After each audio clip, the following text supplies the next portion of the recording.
Welcome to the OtherWorldsGG Community Cast. This is episode number 42. I am Table for Two, and I am joined today by Mellified. How's it going, brother? Hey, man, it is going well. It's the American Thanksgiving weekend here. Been eating lots of ham is the tradition in our family. Nobody loves turkey enough to have it for Thanksgiving, and it makes you sleepy. So we enjoy a nice honey ham spiral cut from Costco every year, and it was delicious. Nice. Mashed potatoes, stuffing, the whole 9 yards. So yeah, we had there was a group of us that really couldn't be with family this year. Some of my coworkers and friends, and so we had like a Friendsgiving get together, and there's probably about 7 of us. Someone's, I guess, yeah, and someone did have their mom come into town to visit, so she came over, and so that was fun. So there was like about 7 of us that hung out, and we did like we had the whole shebang. You know, we had both sweet potatoes and regular mashed potatoes. We had the green bean casserole, which is one of my favorites. We did have turkey for those who liked it, and we had pork loin, and it was kind of like, I mean, it was it's the standard American Thanksgiving where you're like, you have enough food for the rest of the week afterwards. you make so much, you've got tons of leftovers. Absolutely.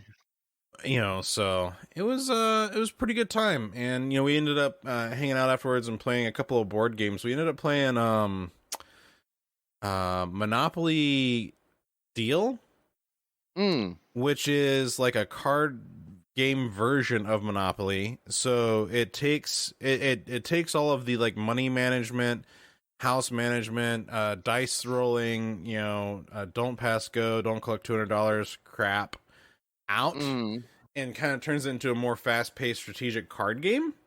But it still has all the "I'm gonna hate you when we're done playing this" elements to it.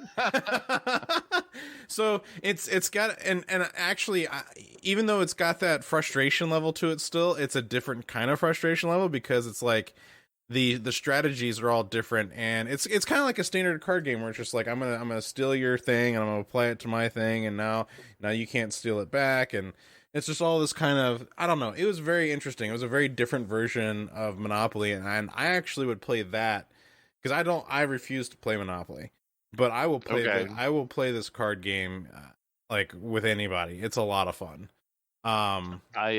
We play a lot of Uno in the family. It seems like that's kind of our go-to, and it has that same element of, oh my God, I never want to talk to you again by the end of the game.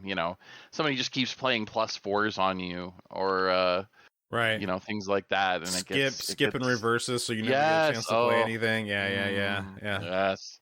And then after we had that fun, we played. We decided we needed to be a little bit more cooperative, so we played The Captain Is Dead, and so that's a cooperative board game. So it's like everybody versus the board, and you're working together. And we didn't manage to survive, but it was still a pretty good time. So good times on the old Thanksgiving get together. So nice. One of my great regrets with COVID is losing my board game sort of opportunities. Previous to COVID, I was traveling a lot, and so there were a couple local meetups for board games that I never quite got to because I had other obligations or I was traveling. And then I finally got to stop traveling, and then COVID hit. So I am hoping to get back into doing. I love board games. It's just nobody else in my family is a huge fan, and so I definitely need to find a good group to play with locally.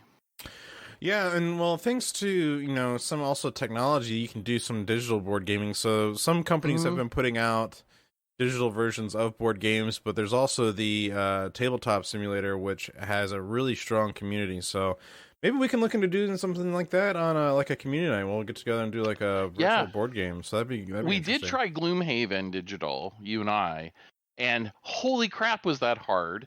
And I went back and played through all the tutorials and still tried to do that one starter mission we were trying, and still was getting my ass kicked bad.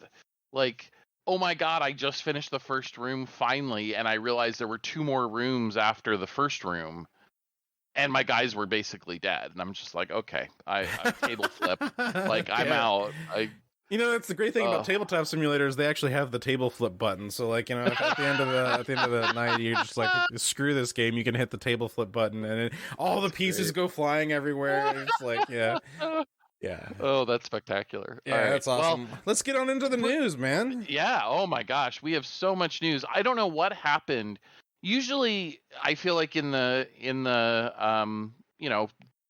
lead up to Christmas, we have game release news and delays, right? And we have a decent number of delays, but we have a ton of free updates. I don't know what. I guess maybe this is the new trend, right? Is everybody updates their games to try and get them back on the radar for the Christmas shopping season. And then I also feel like too that people are bored waiting, so the modding community is like back at it again, doing some really cool stuff as well. So it's like, that's making a lot of news because people are getting into the modding stuff a little bit more. It's not that modding went away, it's just like it's becoming more prevalent because some of them are getting really good and really popular. So speaking of which, there's a mod that lets you treat Skyrim Anniversary Edition like a pick and choose buffet. So, elaborate a little bit on this one for me, Mel. Yeah, so Skyrim Anniversary Edition came out recently. This is the update to the Skyrim Special Edition, which came out 5 years ago. And part of the Special Edition was the Creator Club, which was Bethesda approved paid mod content that is exclusive to the Creator Club. And so what Anniversary Edition did is they took all of that paid content and added it to the base game for I think $15, $20 upgrade. And so you've got, what used to be $40, $60, $100 worth of modded content for Skyrim Special Edition now as part of this Anniversary Edition. But the downside is you get all of it. You get, whether you want it or not, you get all the armor, all the backpacks, all of the horse additions. You get fishing, you get all this stuff, and you kind of can't maybe add the things that you're excited about and leave out the things you don't like. And so this mod basically allows you to do that. And I think that's a really nice option for people. The one downside is, of course, you can't do achievements with mods in Skyrim. If you put basically any mod in the game, it disables achievements. So I had started a pure playthrough with just the Anniversary Edition recently, and I need to get back to it. But I wanted to get through it to do some of the achievements. So nice.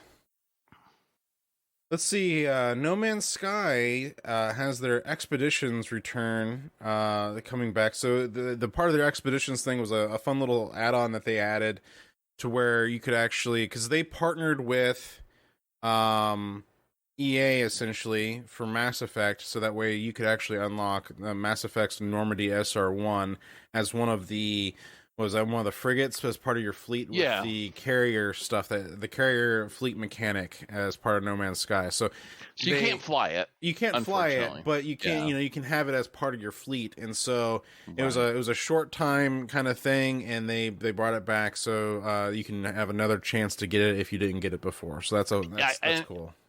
If I remember correctly, when I looked at this story, they were talking about it through the end of Christmas. So there are a handful of these have already started. They run for about 2 weeks, it looks like, and through actually my birthday in January 9th. So please don't steal my identity.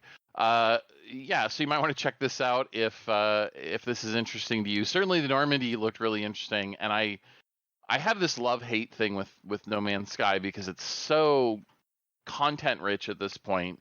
It's a little overwhelming, and not everything is sort of perfectly integrated into the game mechanics, I feel like. So it's a little intimidating to come back to if you haven't been playing for a while. But so I didn't do this last time, but I might get off my butt and try and get myself a SR1 Normandy. Very nice. So Sims 4 is basically its own ecosystem at this point. they release, I think, 3 to 4 $40 DLCs for The Sims every year, and have been for several years now. There's, it got to be well over $1,000 of DLC for the game at this point. And there's a new feature coming at the end of this month, in a few days from when we're recording this, where you can get involved in your neighbors' lives and sort of meddle and create what EA is calling neighborhood stories. So it basically allows you to go in and like make changes to their life, of the life of your neighbors in the game, which just, basically expanding the sort of digital dollhouse experience that is The Sims. But thought that was kind of an interesting feature to throw out there. Indeed. Hitman 3 is getting a major update with an announcement that they are doing a year 2 season pass. So they're going to be having new maps, modes, content through next year as a paid add-on. Agent 47, the namesake of the Hitman series, has had a very long career, but I feel like when they rebooted the series with Hitman 1 a few years ago, they've really been doing a lot of great things with this franchise. If you own Hitman 1, Hitman 2, and Hitman 3 all on the same platform, for example, you can play all of the Hitman 1 content in the Hitman 3 engine.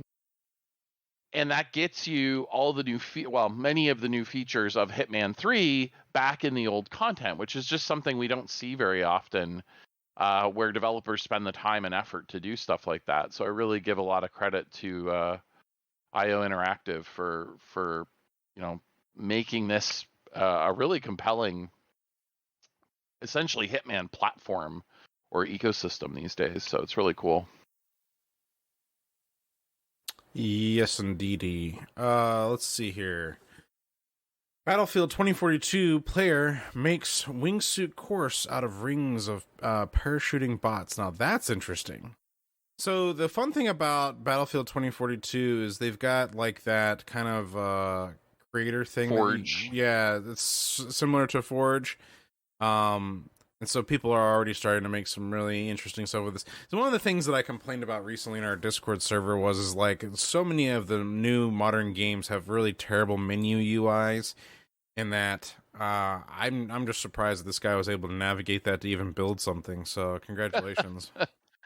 Yeah, I think when we were discussing that topic, I brought up a story a friend of mine told me. He worked at Interplay Black Isle when they were doing Coder 2, which Coder 1 was made by BioWare, but Coder 2 was made by Black Isle.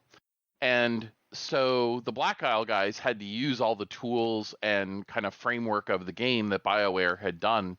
And he shared with me that the two founders of BioWare were both computer science PhDs.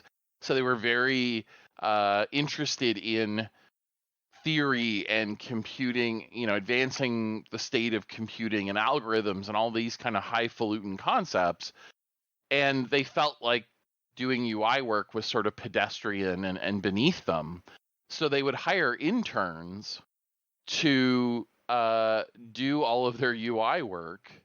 And, is basically Jimmy's first, real software project was the UI for some of these big BioWare games. And I got to think that's why some of them seem to repeat the same mistakes over and over and over, right? Because they just aren't given enough time and attention.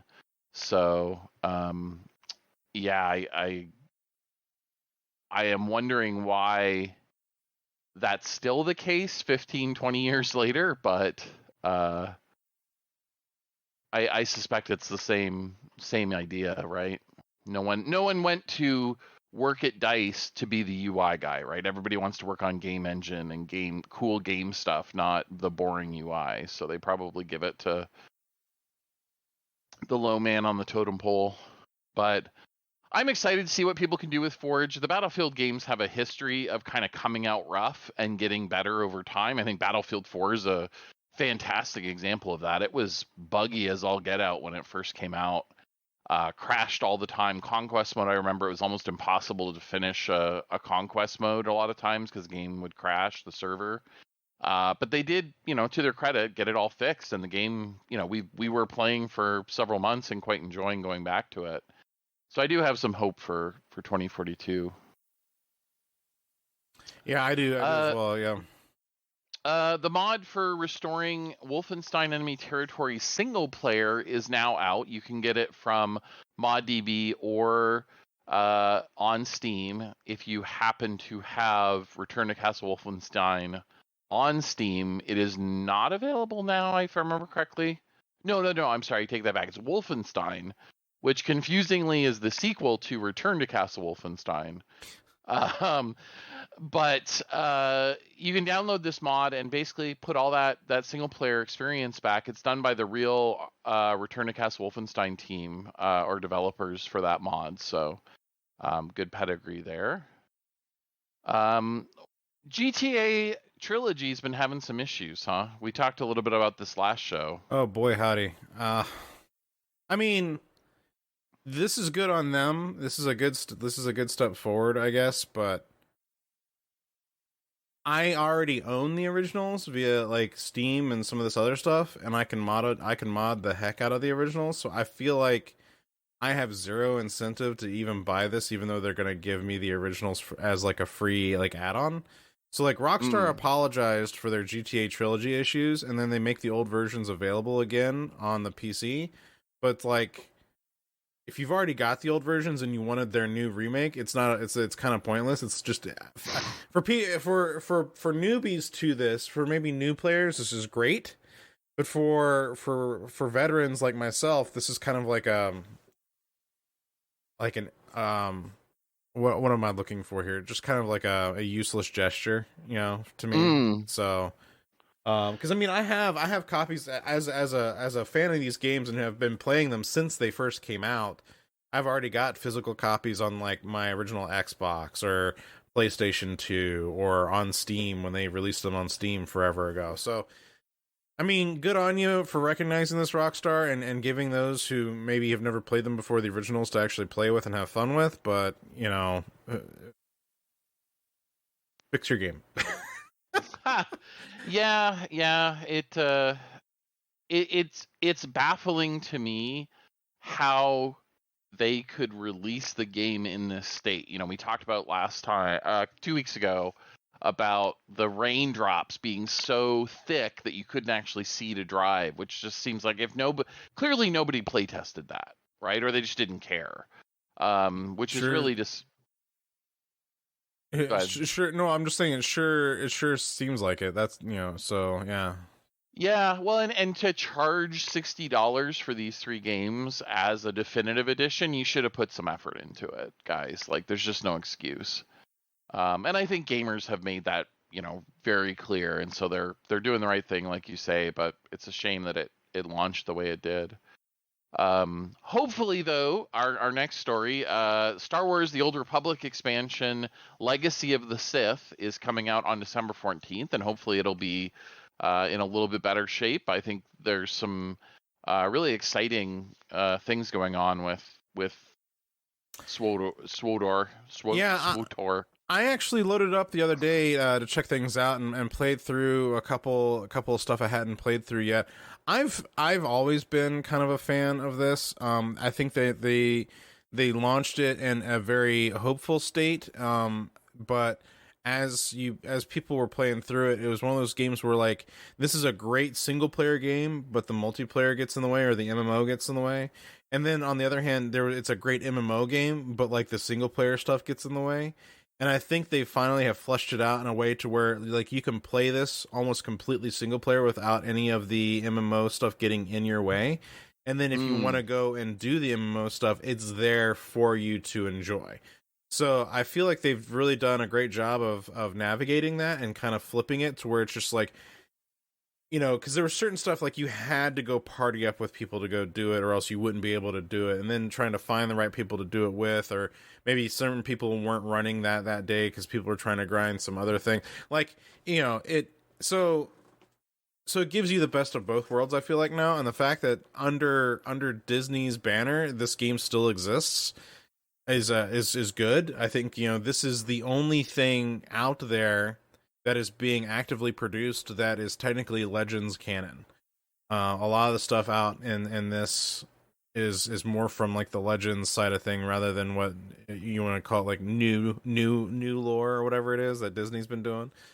So right. I know that they've been considering incorporating this into the new stuff because it takes place so long ago, but it's just nice to see that there's something from the old that's still being actively worked on. So. Yeah, and we'll see. We have a story a little bit later talking about the setting for the new rumored game from Quantic Dream is going to be set in the High Republic era. So it does suggest that perhaps Disney is kind of branching out into that time period within the Star Wars universe as a way to kind of freshen up the franchise. It goes back about what is it, like 400 years? It doesn't quite go back as far as the Old Republic stuff, but it is going back, so that's for sure. Yeah, well, to a time when you had more Jedi running around, you had more Sith running around, which I think creates a space for more interesting stories. It's not just Luke and Vader and the Emperor, Right, for sure.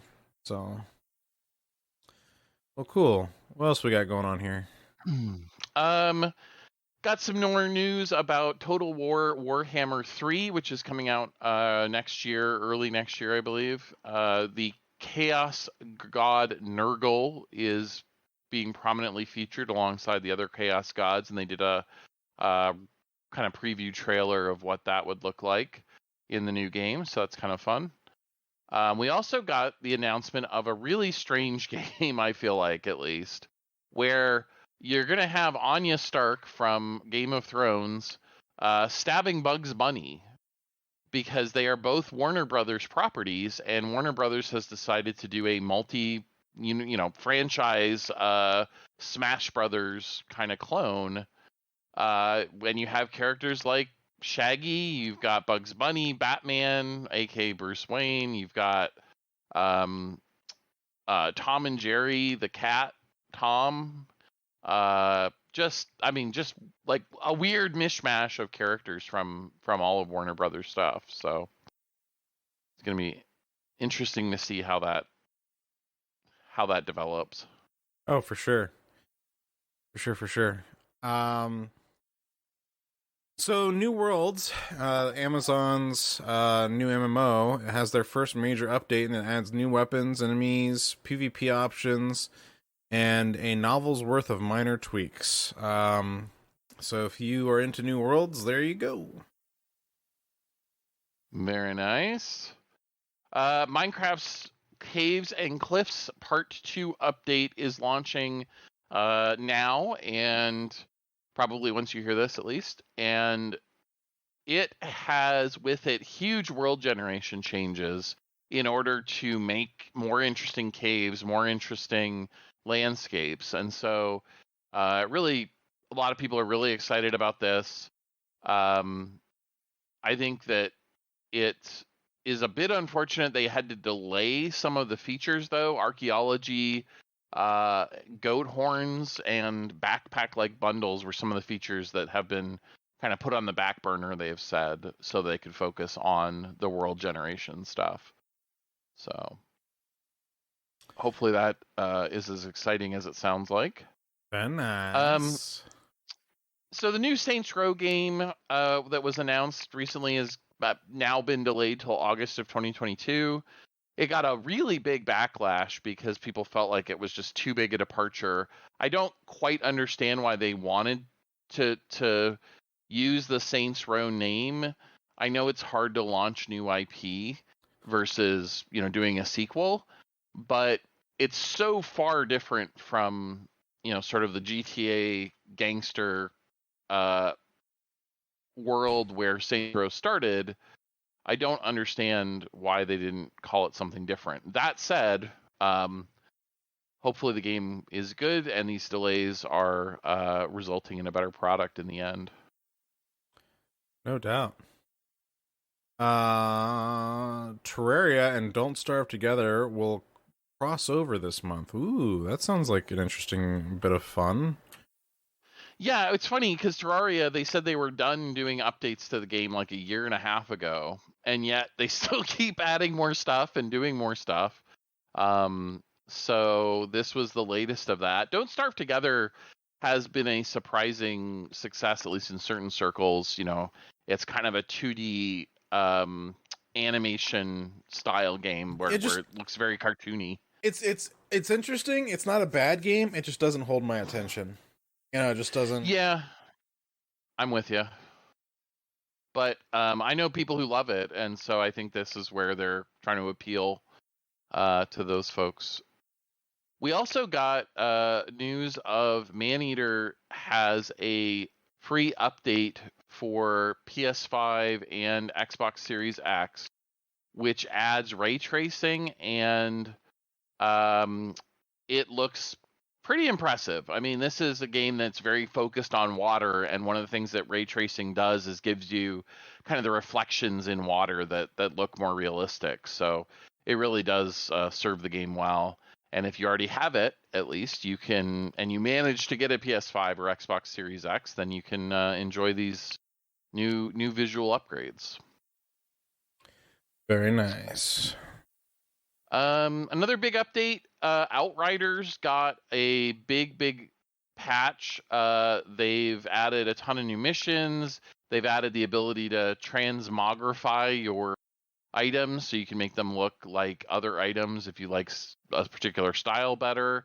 They've added 4 new expeditions. The time limits on expeditions have been removed. The in-game store has been reworked. So you can now re-roll your legendary gear, and you can basically buy random legendary gear, kind of like the gambling option in Diablo back in the day. They've also done a ton of little tweaks and improvements and fixes. They overhauled the class system. So it really does seem like they're sticking with this game. They've announced that there's a new expansion, a full paid expansion coming called Outriders Worldslayer as well. So the new update's out. It's called Outriders New Horizon. It's been out for a little over a week as of this recording. So check it out if you are interested in Outriders or the looter shooter genre, I guess. Very nice. Well, yeah, so Riot Games just surprise launched a League of Legends RPG and rhythm game. Because that's what we needed. I don't know, you didn't know you wanted it, but now that it exists. It's just like Epic just recently bought Harmonix, which I was thrown for a loop on that. Do we have that story somewhere? Because we do later. It's in the business section. All right, well, we'll talk about that later, but weird. All right, so there you go. So Riot Games. Yeah. I have looked at the League of Legends RPG. I haven't played it yet. I think it's about a $30 release, which isn't too terrible of a price point. So I definitely want to give that a shot. This is kind of a damned if you do, damned if you don't story. I think it turns out Forza Horizon 5 has had an economy problem where people were buying the Willys Jeep because it was the cheapest vehicle in the game. And one of the things that you could do with it was drive it around, get some skill points, and get a free wheel spin from spending those skill points. And then that would get you, a nice car or some money or whatever. And people were just doing it over and over and over. So they would buy the Jeep cheap, play with it enough to get the wheel spin, and then take the stuff from the wheel spin and just buy another Jeep and keep doing it. So the Playground Games guys and girls, I guess, patched the game to remove that exploit. But players now have figured out that there are accessibility options in the game that basically auto steer and auto throttle for you.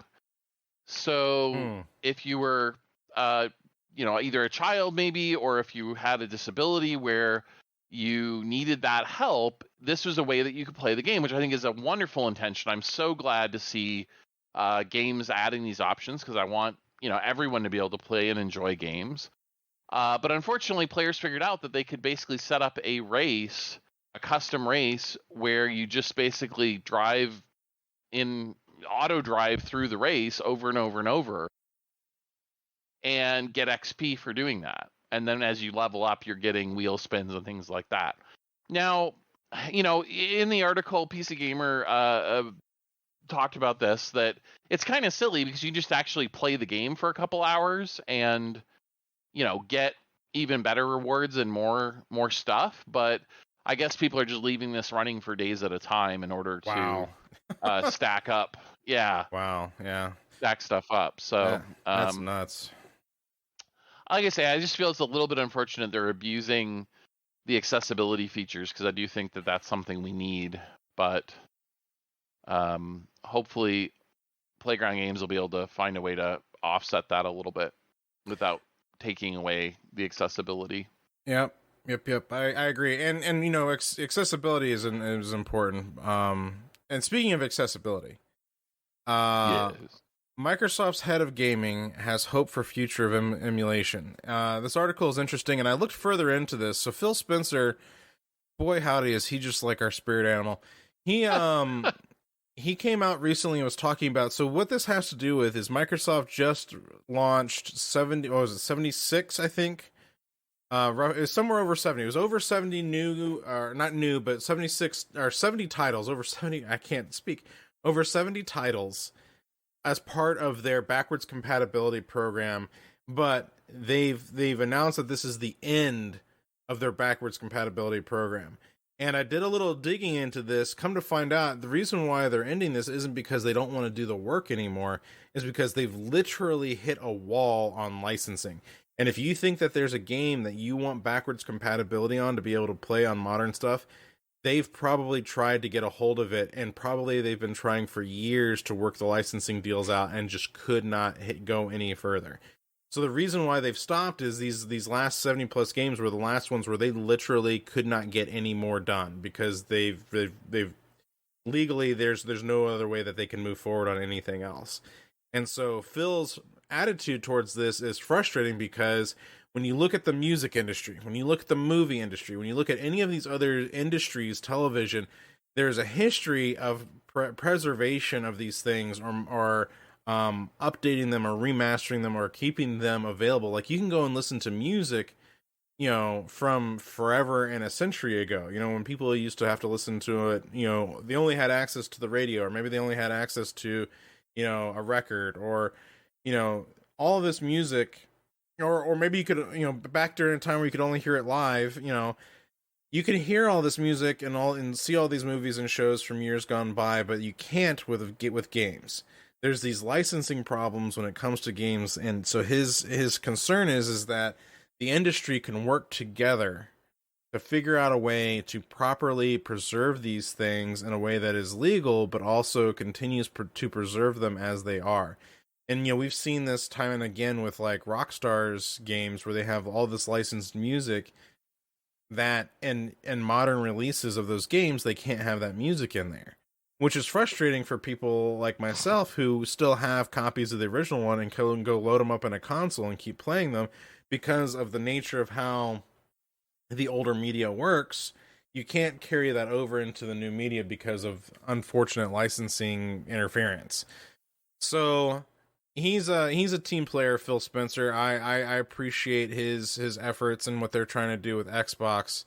It's sad that the program had to hit a halt, but who knows? Maybe in the future there is something that the industry can do to help. So anyway, yeah. I sincerely think that part of the problem here is greed. Frankly, that there are license holders who want to get paid to, have that content available. And I understand that, but they want to get paid more than is economically viable for these games to come back to market, because they need to be at a $10, $15 price point. They're just not gonna. No one's gonna buy them for $40. So, or very few people. So, it's a shame, but hopefully, like you say, we'll see some improvement there. One of the other kind of bits of news around Halo Infinite, we got confirmation the campaign won't be out until May of 2022, and the Forge mode may not be coming until August of next year as well. So, bit of a wait there for the other pieces of Halo Infinite. So they're talking about how the co-op's probably going to come before the Forge mode, which I think is probably going to have people a little bit more frustrated. So yeah.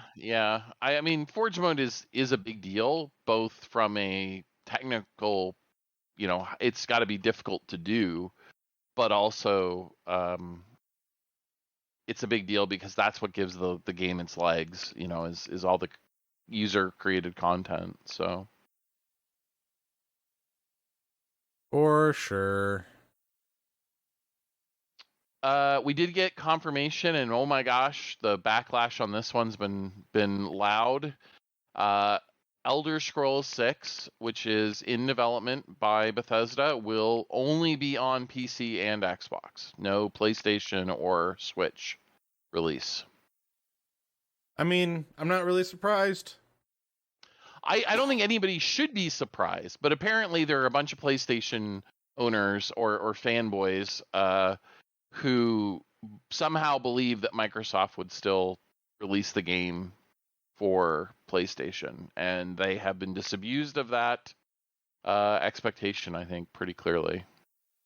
Yeah, I mean, and I agree that it kind of sucks in a way, because you want to be, people have put all of their eggs in one basket, but I mean, with the trend that we're seeing so much of Sony stuff being dumped onto the PC, I really do think the writing's on the wall, but that's just my personal opinion. So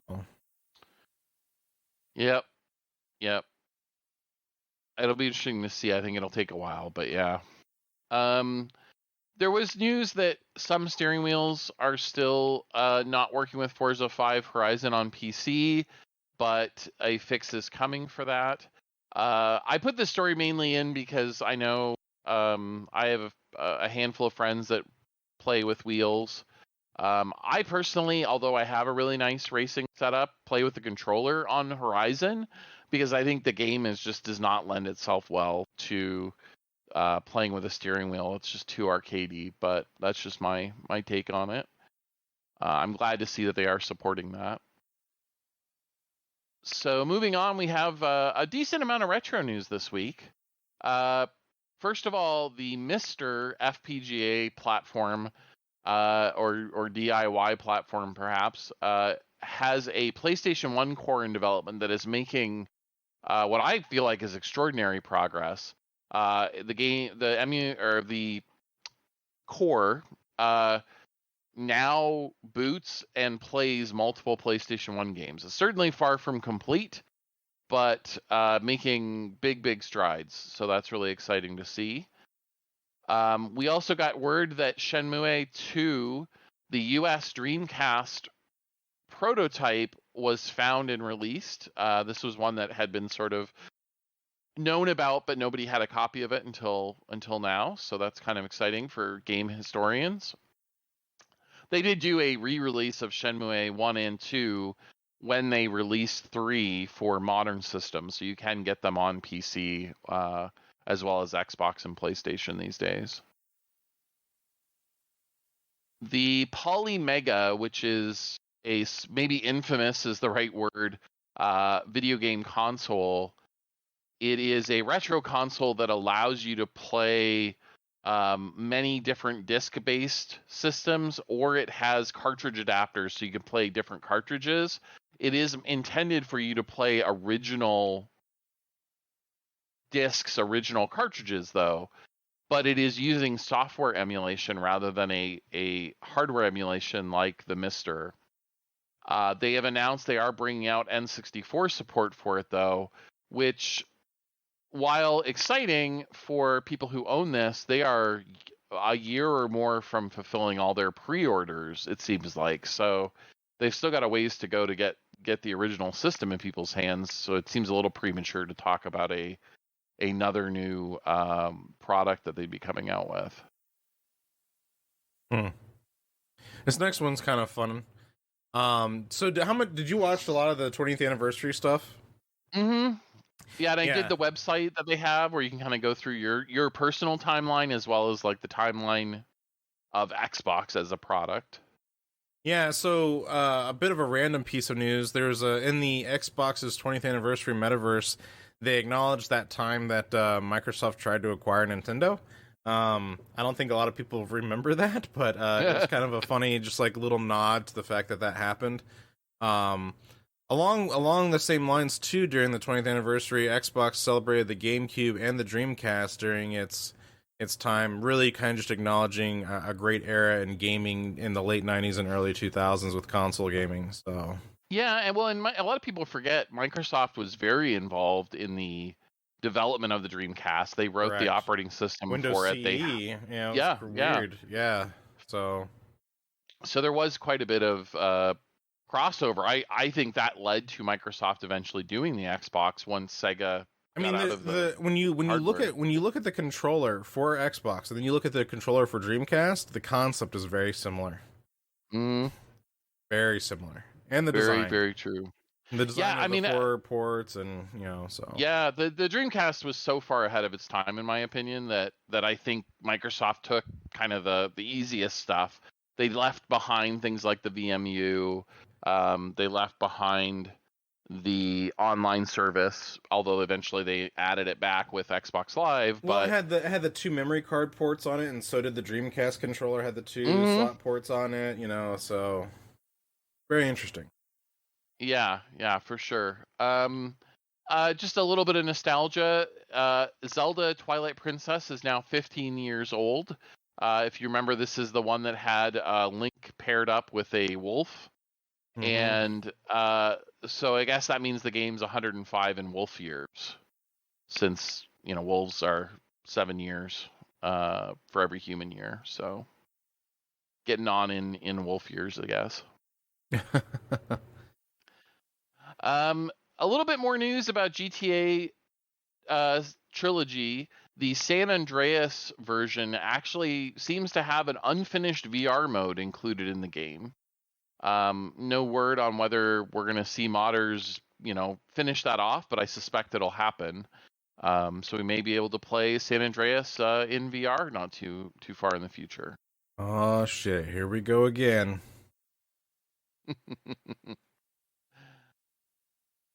Meta, which is the renamed Facebook, has sort of shown a new product that they've got in development, which is really interesting. Want to talk a little bit about this guy? Well, first of all, there's a meme out there that uses the Avengers, like Spider-Man and Doctor Strange, about just like, did you see that one where it's Peter Parker being like, hi, I'm Google, and it's like, oh, I'm Meta. Oh, we're using our made up names. Well, then I'm Alphabet. Just like, right. So essentially Meta is coming out with their own Power Glove. There's this haptic feedback glove that they're trying to do that will let you actually touch things in the metaverse. This is kind of interesting.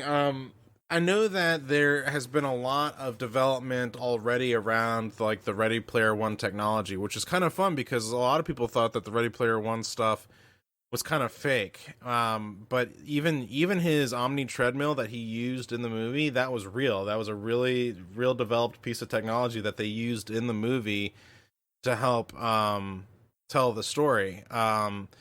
And some of the haptic feedback, like vests type stuff, a lot of that stuff actually exists today. It's primitive by comparison versus what is in the like Ready Player One, for example. But the haptic kind of feedback technology is in the process of being worked on. And it's kind of cool to see that they're actually trying to do something with gloves that'll actually make it so it can seem like you're having a tactile feedback to things that you can touch or that you can pick up and grip. So that's pretty cool. It's a very cyberpunk looking glove that they have pictured here. So you guys can go take a look at that with their power glove, I guess. Yeah, it reminded me of there was an old movie called Virtuosity, which had Russell Crowe and Denzel Washington in it, and it was a sequence in the movie where they go into VR and interact with Sid 5.7, who's the ultimate serial killer. Was supposed to be a training thing for cops, and he somehow gets out into the real world, which is, that's the basis of the movie. But the headset they used was basically a headset I worked on in the 90s called the Forte VFX1. So it's funny how, the movies kind of take that existing technology and then adapt it and try and use that for what we think the future is going to look like. So it's neat that Ready Player One, did that as well. So. All right. Explain this next one, please, because I'm lost. So there is a new Skyrim VR mod that claims to harness your brain signals to boost your spell power in the game. So you have to strap on a specific device. It reads your brain waves, and if you kind of hit the right mental state, you get a bonus to your in-game mana pool. So I don't know that you're going to want to strap another, expensive device onto your head while you're in VR. You've already got a headset on. But I think, long term, this could be something that we see built into the headsets where it actually allows you to add another way to, interact with the game. So really interesting. Nice. Lot of interesting VR stuff coming up though. Hitman 3 Pcvr support confirmed coming next year.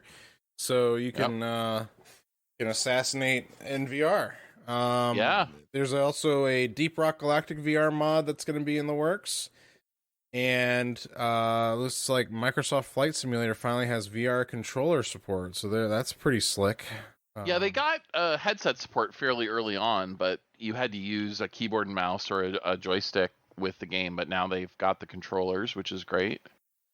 We got Lucky's Tales surprise releases on Oculus Quest 2, so that's fun. Yeah, I've liked the Lucky's games; those are fun. Yeah, well, and Lucky was originally a VR exclusive game, so it's kind of fun that he's come back to VR. Demio, which is we're talking about tabletop simulator. Demio is an RPG that you are playing around a table with a like creepy dungeon master who's kind of walking you through the game. But they're adding a new dungeon and a new class this year, and we've only got a few weeks left in the year, so very soon. And it looks like that new class is a bard, so you're going to be able to sing your way through Demio soon. This game does have co-op, and it supports pancake mode or regular screen mode. Yeah. So I need to get my hands on this one still. It looks like a lot of fun. Yeah, I've played it. I played a little bit of the first dungeon right when it came out, and I very quickly surmised that it needed to be a multiplayer experience to really get the most out of it. So I haven't gone back to it, but I'd love to play it again. Well, then maybe I should pick up a copy and we can play. Yeah, absolutely. Couple more VR stories. The Quest App Lab, which is basically their open store. The normal Quest store is closed. You have to be approved by Oculus. You have to go through a pretty rigorous approval process, in fact, by most accounts. But they have App Lab, which is open to anybody, and it now supports both in-app payments and DLC. So you can have a full game that's on App Lab, and it is officially sanctioned way of sideloading games essentially onto the Quest. So Very that's nice. exciting. And this last one, Medal of Honor, was a VR exclusive title. It's kind of funny to me because, of course, EA has Battlefield, but a lot of people forget they also have Medal of Honor as their World War II shooter brand from way back when.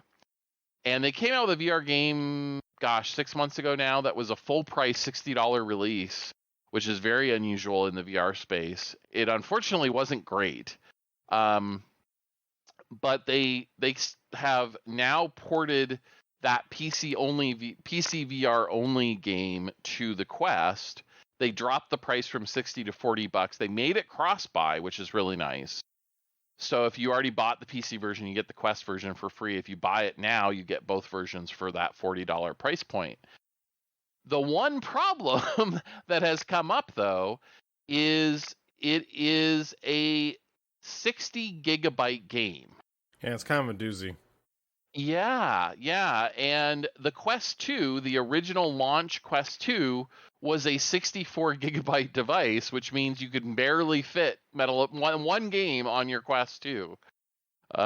So, oops, maybe that wasn't the best purchase. They've since discontinued the 64 gig Quest 2 and released a 128 gig, and then they also have a 256 gig. But that doesn't leave a lot of room, even so, if half of your headset is being used by one game. Jeez.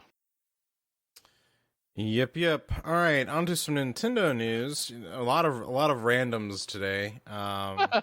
Yes. So, Did you know that Link can actually get sunburned in Zelda Breath of the Wild?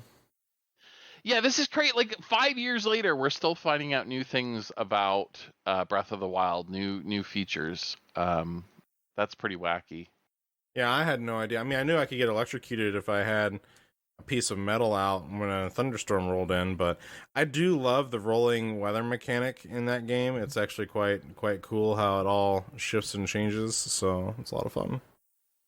Yeah, this next story was kind of an opportunity to talk about two things that I'm a big fan of. The first is Shin Megami Tensei, which is the latest installment in the Shin Megami Tensei series. This is also the series that spun off Persona, which I love the Persona games. And Shin Megami Tensei 5 is the first new installment in the series in, I think, 10 years. At least 8, something like that, since Shin Megami Tensei 4 came out on the 3DS. So 5 is out. It's a Switch exclusive. And there is a lovely lady who's on YouTube. Her channel is Food for Dogs, all one word. Food, the number 4 dogs. And she's in New Zealand, elderly lady who is a huge fan of Shin Megami Persona as well. And she does a lovely unboxing and also talks about history and goes through it. She has a great video where she talks about getting herself a Xbox Series S and how much she loves Game Pass. And she's just a charming lady. So, well worth a view or two if you get a chance to look her up. Food for Dogs. So, and apparently, anyone who's played Animal Crossing, I think, knows how much it sucks when you bang on a tree to get some fruit and the wasp nest comes down and you get stung, and all the residents of the town make fun of you for like 3 days because your face is all swollen from the bee sting. So apparently, though, with the Animal Crossing New Horizons 2.0 update, you can get a new item called a pergola. It's a large trellis of flowers, and if you run to it, the wasps can't get through it. So it becomes like your shield from the wasp swarm if you can stick some of these pergolas up around. So yeah, some other way to avoid the wasps, I guess, is always good if you're an Animal Crossing fan.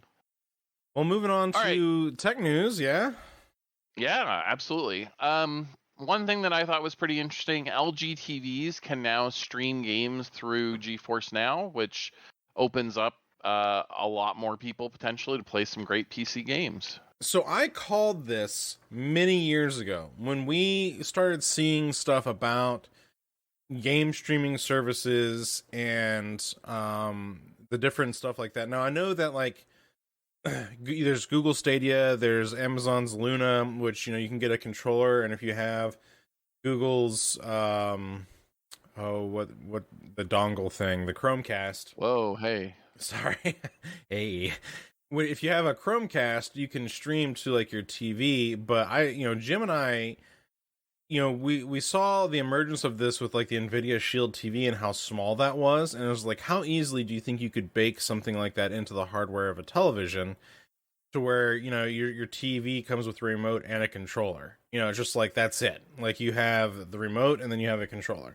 Well, and we called this back when the Shield Portable was coming out, the Shield tablet and the TV and all this stuff, even before all the big streaming stuff. Now, granted, back then they had that one streaming service that was a flop.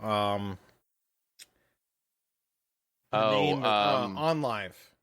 Yes. So like OnLive was like a thing, and it was like the first of its kind really to do something like that. I think there was something on like the late 90s, early 2000s that kind of like would download the game to you and you could play it.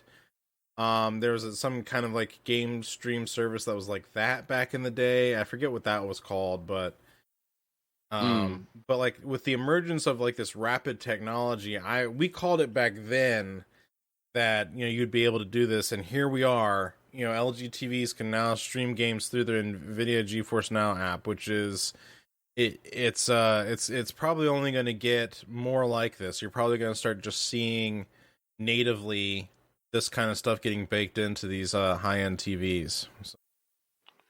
Yeah, and Sony did it with PlayStation Now back in like 2016. Their 2016 era TVs had the client built in. The problem though is that was an exclusive ecosystem, right? So that was Sony's technology working with other Sony technology for doing Sony things only.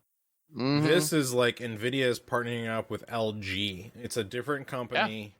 Yeah. So it's not even and granted, the Sony stuff cool. I'm glad to see that they did that, but again, that was very like proprietary. This is not. Well, and they've since discontinued it because it was not successful, right? Because you're taking such a small portion of the market, very people small. Who have PlayStation Now, and then combining it with an even smaller portion of the market who have brand new Sony TVs. So you're talking about a handful of people. And granted, I think that the GeForce Now stuff is also a small corner of the market, because the GeForce Now stuff has been around since before Stadia, since before Luna, and yet there's still the quiet ones out there, right? Like there's still, and I think Luna's even quieter. Like you barely hear anything about it, but they're still pushing their product, which I think is the right thing to do. You push it to the people who are interested in it, and then you and Google came out with this huge fanfare, and it kind of like blew up in their face. So anyway. Yeah. Well, and that's where it'll be interesting to see, how this market develops. I think, internet technology has been very slow to improve in the US, which is the biggest thing holding this back. So, one thing, this one was kind of interesting. There's a survival game called Icarus coming out. And that's not news at this point. We've had plenty of survival games. The big thing was that their recommended specs for the game include 32 gigabytes of RAM on the PC. By the way, their minimum specs is 16. Yeah. So they also have a minimum graphics card of a 3060 Ti. So well, obviously this is that's recommended. Their minimum. I'm sorry. Yeah, their minimum is a 1060 GTX. But 60, still. Yeah. Still. So I just thought this was interesting because, we just had a new generation of consoles come out last year. Very slow to be, widely available, unfortunately. But this is the first time I think we've seen this kind of big leap in recommended specs on the PC side, and I wonder if it's the beginning of a trend or how quickly we're going to see this continue to evolve. Well, what I want to know is why so much RAM? Like, why would a game like that need that much memory? I don't know. I certainly suspect that part of it is we need 16 gigs for the game, and any computer with only 16 gigs, a bunch of it's going to be used by the operating system, other processes you have running, things like that. So it may well be that they're just close enough to, they need 14 gig, but a 16 gig machine isn't going to necessarily be able to accommodate that. But I don't know. That's my guess. Yeah, very interesting indeed. All right, what else we got here? Another kind of fun one, Hellblade Senua's Sacrifice. I always struggle to say that. I want to put a T in the name for some reason. Got a free update. It adds some accessibility options, but maybe more interesting from a technical perspective, it now has ray tracing for reflections and more realistic lighting, as well as DLSS support, which is the NVIDIA technology for improving frame rate using AI upscaling. So did you know that you can xCloud this with touch controls on a phone? Wow, that's pretty wacky. I believe I believe these additions are only on the PC version, not the console, so you wouldn't be getting the ray tracing. But that's really interesting. Like, I don't know how I'm trying to picture it with the touch controls. That would be interesting. I'll have to give that a shot at some point. All right. Moving right along. Business and legal section. Star Citizen has now raised over $400 million. And they're approaching a decade of development. Yes. And Mellified, you're one of those $400 million supporters now, aren't you? I am, yeah. Well, you guys, there's a Table and a couple other of our community members are, I would say, pretty big into Star Citizen, certainly more so than anyone else I know. And you guys have been talking about actually playing a game and enjoying a game, which is something I've not heard from anyone previously, right, about Star Citizen. I've heard horror stories, but I've never heard anybody say, oh, there's a game there that I can actually go play. Well, so that got me interested. Yeah, and for what it's worth, the Free Fly weekend, or the Free Fly week that they've been doing, has added a lot more people playing, which has increased, like, the server loads quite a bit. So the game's been a little bit more buggier than normal as of late, but most of the times when it's just regular average playing time, usually we can go in and we'll get a few missions, we'll go and raise a whole bunch of money. And like, I've bought all kinds of stuff in game, already. Like, I've got my own, they call it a Cyclone, but it's really kind of like a Warthog from like Halo. It's a 2-man seater with a third gunner that you can have, and you can go and do ground missions with it. This week I did a lot of dogfighting, which was a lot of fun. But with everybody kind of being in there, it kind of can overload what they've already got going on, which is unfortunate because the Free Fly weekends are supposed to be times to get people more interested in it who have never played it. But you get so many more people in there, it starts breaking it a little bit more. And I know I'm not really making a case for Star Citizen by saying these things, but well, I think the point you're making, though, is really important, which is that the game experience that people have during the free trial is not the game experience you get when you buy the game and play normally. And I think a lot of the hate that the game gets is probably from people who have only tried it during these Free Fly weekends or free fly periods where, they're stress testing the servers for Cloud Imperium games. So, it's serving a purpose, but it's not necessarily giving you a good representation of the normal game experience.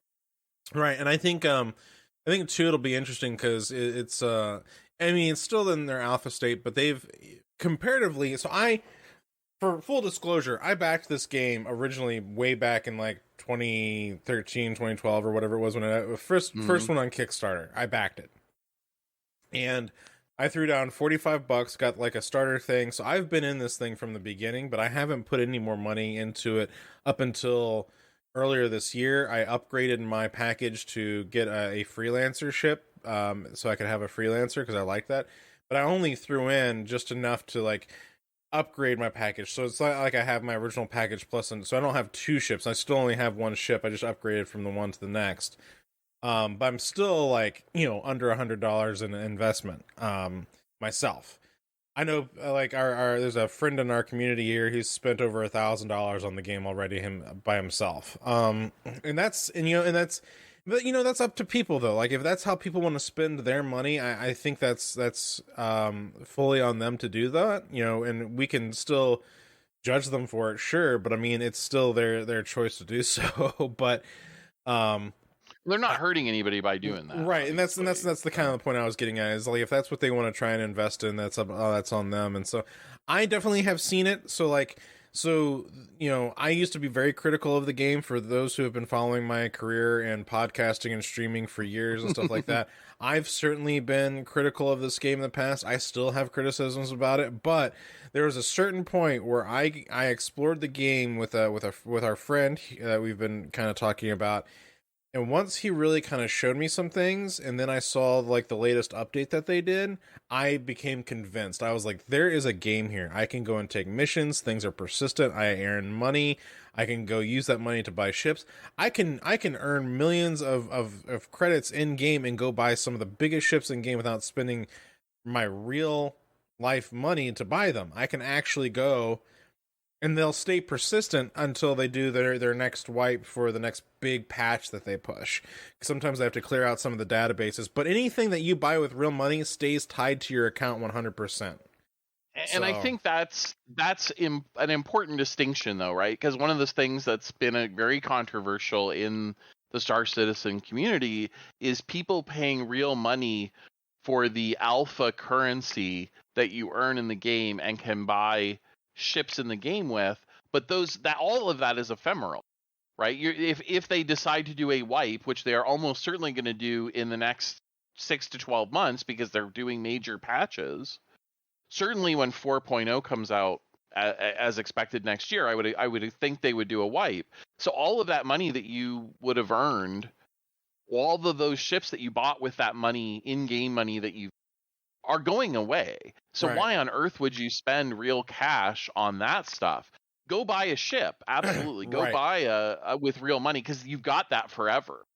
But that's the part that I don't quite understand. I don't know that if everyone is, paying attention, frankly, to those details. Right.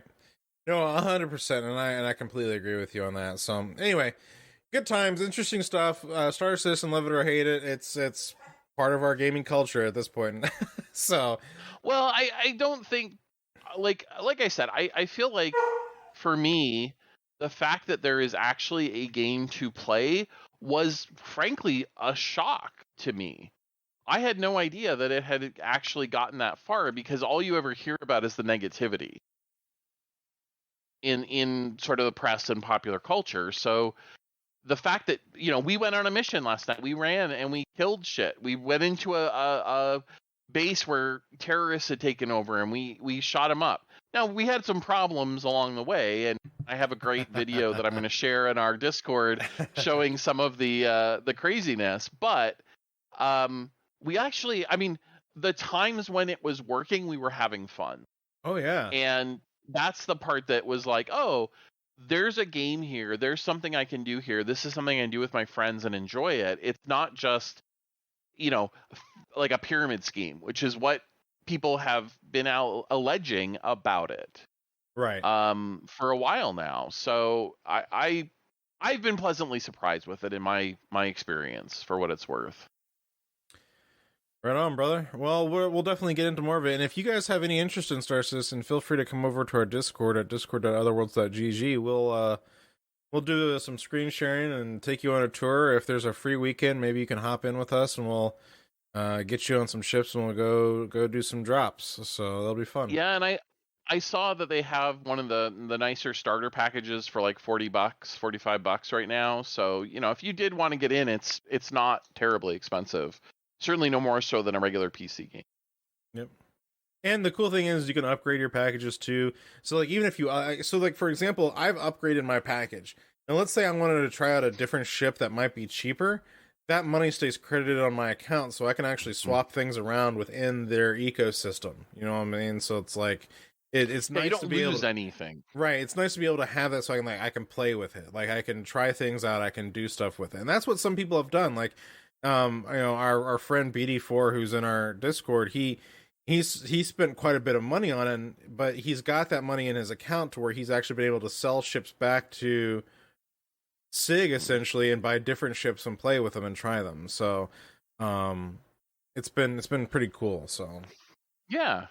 Well, let's move on with some other stories. The zombie that is the Atari company today is going to be buying up Moby Games. And I put this story in here not so much because I give a crap about Atari, but I actually really respect Moby Games. They have been taking the credits from video games for the last 20 years and building a database of them and cross-referencing people's contributions to the gaming industry and linking them back to a common profile. So you can go and see my profile on Moby Games and see all the games I worked on and all the credits I received. And they even do the special thanks. So I was thanked on a couple games that friends of mine worked on that I helped out with as a tester or, giving advice. And so, it's a resource that is nowhere else in the industry, and they've been working on it for many, many years, and I would hate to see anything happen to that. So hopefully, Internet Archive or somebody has a backup of the site so we don't lose anything if Atari decides to mess with it once they own it. For sure. Let's see here. NVIDIA CEO brushes off AMD's massive new graphics card. Every year there's an NVIDIA killer. Yeah, this just reminded me so much of when I worked on WoW, and every game was going to be the WoW killer for 10 years, right? Every game, Right. every MMO that came out was going to be a WoW killer, and none of them ever were. Obviously, WoW killed itself rather than anybody else doing it. Yeah, WoW killed itself plus all the other shenanigans going on at Blizzard. But yeah, well, Blizzard's also killing itself, but that's maybe a topic for a different day. But all of which to say, I do think that we have, sort of an arms race going on in the industry right now. We've talked a little bit about it before in relation to Intel getting into the graphics card market. NVIDIA's got a lot of government involvement right now because they are buying ARM, and people are nervous about that. What's that going to mean for the industry? So, I think NVIDIA is maybe being a little foolhardy brushing this off, but time will tell. They've certainly been very, very successful for many, many years. So. Yep. Speaking of NVIDIA CEO, he also mentioned that he doesn't see an end to the chip shortage anytime soon. Yeah, that's going to be an interesting thing with manufacturing and stuff like that. It'd be nice to see new manufacturing open up around the world to help combat some of that stuff. But who knows what we'll see with that. Yeah, and we've, the thing is, we've heard the same message from a few different sources, and I feel like it's getting a little repetitive, admittedly, but I think it's important to realize that everyone's giving us the same message, so don't expect it to get better. Especially this being Black Friday, big shopping weekend. It's impossible to buy a PC graphics card. People are buying whole computers because it's cheaper to do that than go on eBay and buy, the graphics card they want. They buy the computer and rip the graphics card out of it. Yeah, basically the joke is kind of like this. It's like, buy a new graphics card, get a computer for free. Yes, exactly. So, gosh, I sure hope that it improves, but it doesn't seem like it's going to in the short term. A couple other quickies. Microsoft surprises probably everyone that they've still got the Halo TV series in development, and it's actually coming out in 2022. So we are going to see this. This was worked on back in, probably 5 or 6 years ago now as a Showtime exclusive. But, Microsoft really has stuck by this and finally, seems like they're going to bring it to light. So fingers crossed it's good. And so customs officials seized 7.6 tons of fake Pokemon cards that were headed to Europe. And so, I mean, I guess it's good they're taking counterfeit items out of the marketplace, but I don't really ever think about Pokemon cards in terms of tons, so it just seems like insane. Like, how many Pokemon cards is that? Well, and for what it's worth, I know I'm a little bit younger than you, Mellified, but like Pokemon cards were popular when I was in middle school. So it's kind of like, I don't understand why this is like even a thing now. Like, where was the business investment that said Pokemon cards, let's manufacture a whole shit ton of fake ones and see what happens? And it's just like, so while it's crazy that they seized that much in fake cards, I'm just impressed that many fake cards were made to begin with. Like, yeah, fair point. Well, one of the dirty secrets that happens is that the same factory that builds or builds a product or in this case prints the cards are also selling them out the back door at a discount. And that's where a lot of these counterfeits come from. Is they're not really counterfeits. They're the exact same thing. They're just sold through the gray market rather than the original, company. So no honor among thieves, I guess. I guess. And this story I know you thought was really interesting. Our last business and legal story. Yeah, I'm fascinated by the fact that Epic has acquired Harmonix. Harmonix famously known for making Rock Band. They're being acquired, I guess, presumably to work on Fortnite. So that's a thing. They did say that any existing stuff that they were working on for any of the Rock Band stuff, they're still going to do. But some people are asking if that means they're going to be making new or different instruments. And of course, that's not the current plan. But yeah, it's all their existing games that are not Rock Band will still remain where you can get them, such as Steam and stuff like that, and on consoles. But it's such a weird partnering of studios, I guess. I don't know how to say it other than that. Yeah, and it sounds like Harmonix, one of their, I guess, maybe biggest strengths is having the contacts in the music industry to do all the licensing. And it sounds like that's really why Epic is buying them, is so they can get more stuff in Fortnite, more concerts, and more big events using those contacts that Harmonix has. So I'm sure they wrote a really big check, and the Harmonix owners are going to be very, very happy with the amount of money they're gonna make. All right, so my favorite section, I don't know about you, but the funny and strange articles are always a good time. True that. What do we got? What's first on the docket? Oh my gosh. This first one, I was not aware of this, and I thought it was a fun story, but Obsidian did a Final God challenge when they released Pillars of Eternity 2, and basically what they were doing was basically telling people, hey, the first 12 people who kill the final boss and the super hard ultimate boss in the game, the first 12 people who do that, we will engrave their names on a plaque in the Obsidian office. And 11 people did that, 11 of the 12, but they all did it using one or two particular subclasses. So of one class. So it was like everybody beat it the same way. And so the design director, Josh Sawyer, upped the ante in 2011 and basically said, okay, if the last person, if you want to be the last person to make your name on the plaque, you can't use that class. You have to use a different class. And if somebody does it, he offered to sing the Dolly Parton song, I Will Always Love You, as part of the prize. So the video is out. It is on YouTube. He's wearing a blonde wig and singing the song as a tribute to Pale Shelter, the player who beat this super hard final boss using a troubadour chanter class instead of the priest class that everybody else used. So Ricardo Pale Shelter Novello was the player who did it, and I just thought this was super fun.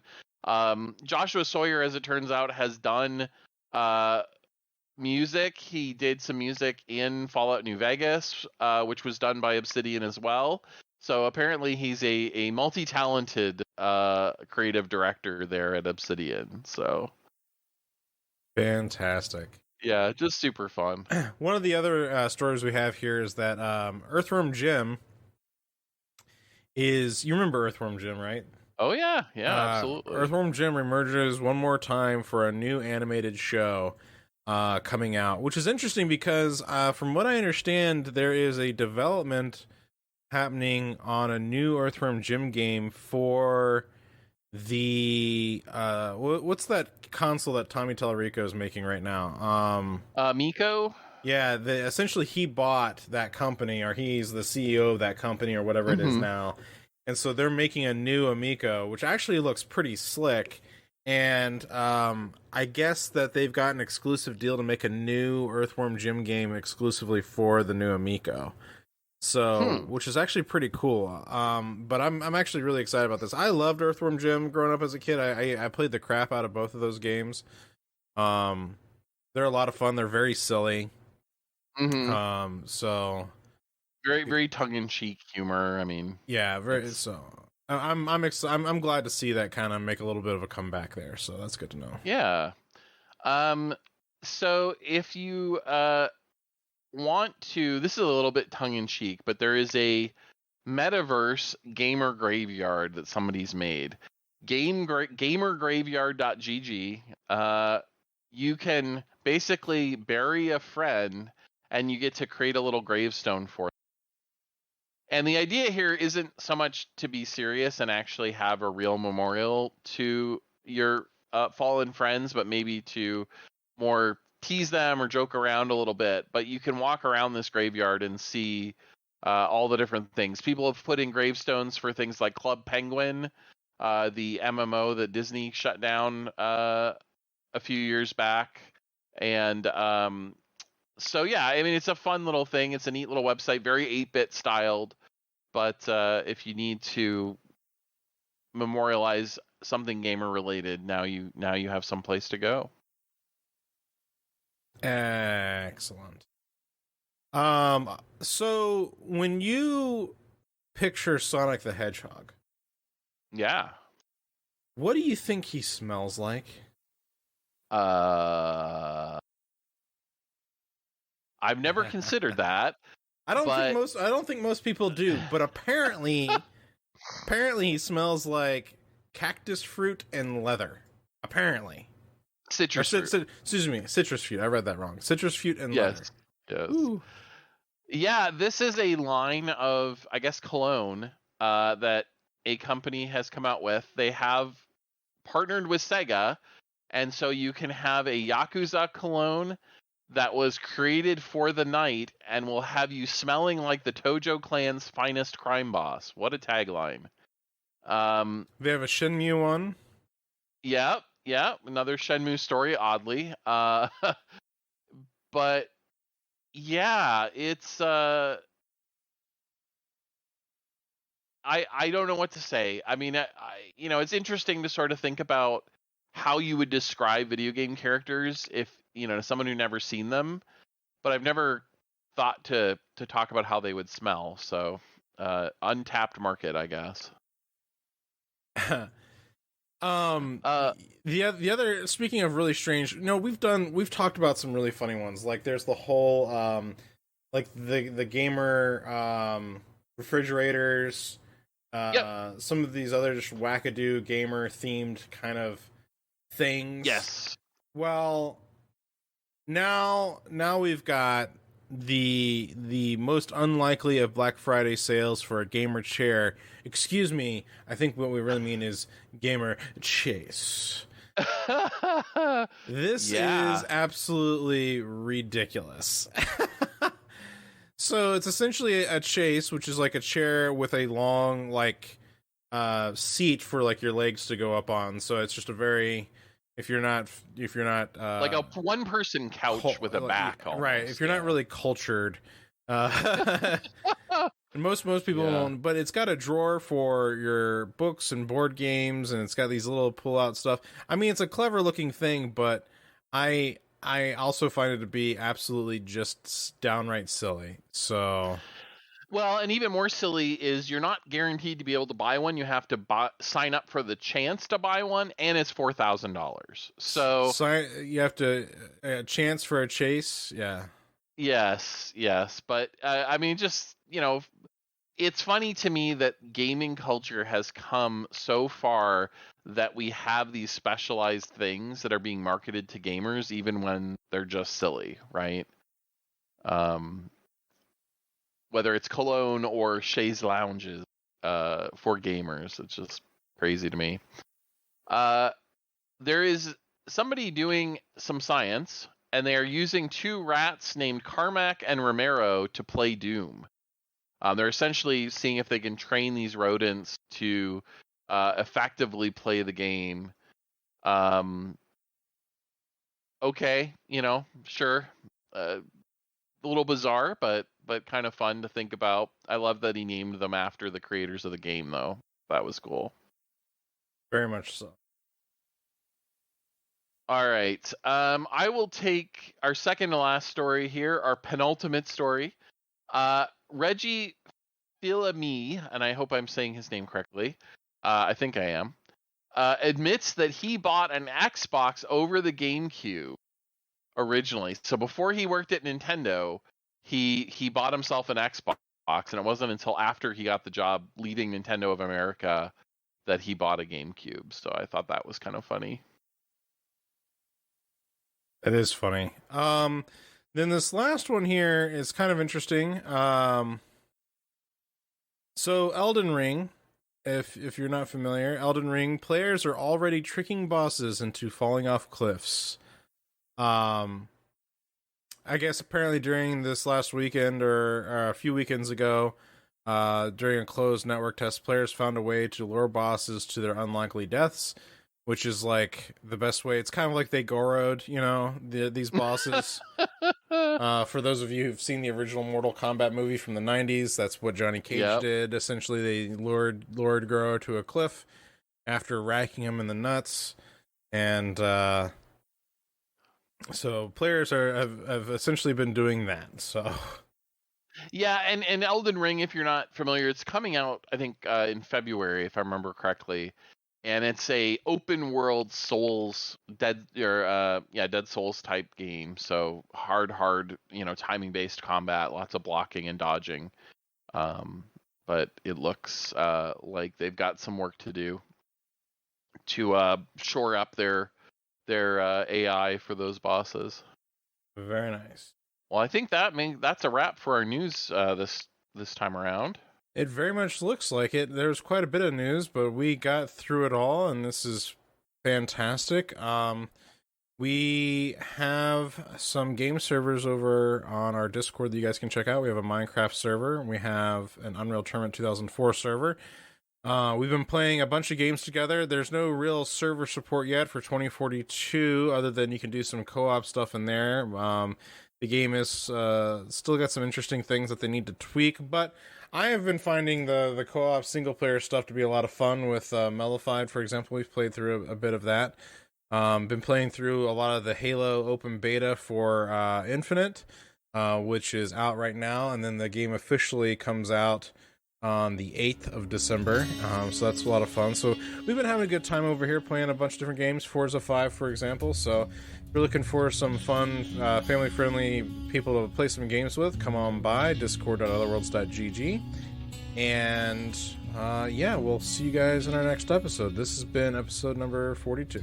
Yeah.